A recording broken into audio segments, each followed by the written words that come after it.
build the Great Golden Gate Bridge back in the 1930s. You won't find my name on any fancy plaque, but it's my bridge all the same. Me and hundreds of other working stiffs just like me. One day back in New York, I heard there was a job out here on a new bridge that would knock the stuffing out of any other. I hopped a freight the next day. You gotta understand, this was 1933 in the Depression. You went where the work was just to keep alive. One thing people always ask me, if this is the Golden Gate, why is that bridge of yours painted orange?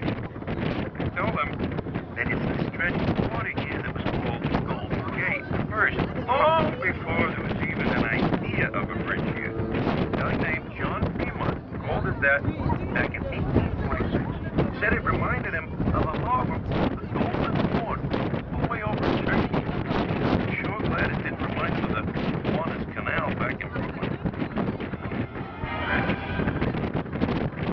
Anyway, the color of the bridge is officially called International Orange.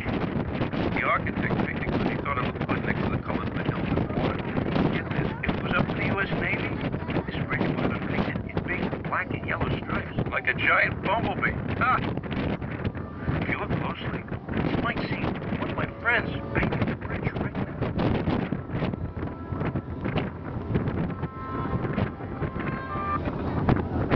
Okay, folks, we're going to start encountering some of that westerly swell here, so please either have a seat on a fixed bench or a firm hand hold on to the deck rail till we can get out to the Golden Gate Bridge and make that turn and start coming back in with these.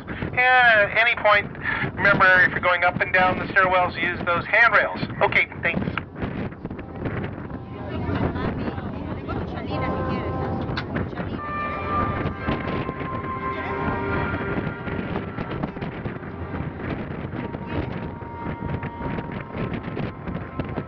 Hey, let me show you something. Look over on the San Francisco side. See that little archway and a brick building underneath it? That's a Civil War fort named Fort Point. When I arrived, that was the tallest thing along the shoreline here. The first things we built were those two towers, 745 feet high. Look at the tower on the right, at the far side, away from the city. That tower is built on solid rock. But now, look back at the other one on the city side. It's sitting in the water, underneath the bridge. The water here is over 350 feet deep. Well, it was a big deal. Nobody had ever built a bridge support out so far in the middle of the ocean. We did. After the towers were finished, we added those cables, and it's the cables that really do most of the work. Safety always came first building this bridge. We were the first iron workers